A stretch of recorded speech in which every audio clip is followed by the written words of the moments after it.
আজকে সন্ধ্যায় সজীব ভাইকে নিয়ে দূরবীন বাংলা মহাখালী কলেজ গেটের সন্ধ্যার একটা হালকা নাস্তা করার জন্য, কিন্তু তাদের বিল নিয়ে আমি অবাক। তো আমরা খাইছি 2টা পরোটা, একটা দুধ চা আর 2টা রসগোল্লা। তাদের মেনু কার্ডে লেখা আছে পরোটা 25 টাকা করে, তার মানে দুটো পরোটা 50 টাকা, আর রসগোল্লা 30 টাকা, ছানার রসগোল্লা যেটা।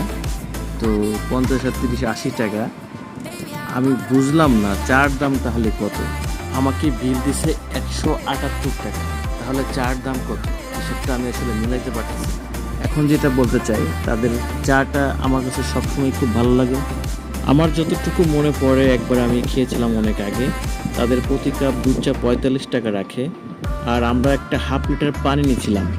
তার মানে 2টা পরোটা, 2টা রসগোল্লা, একটা দুধ চা, 178 টাকা কীভাবে বিল আসে এটা আসলে আমার মাথায় ধরতেছে না।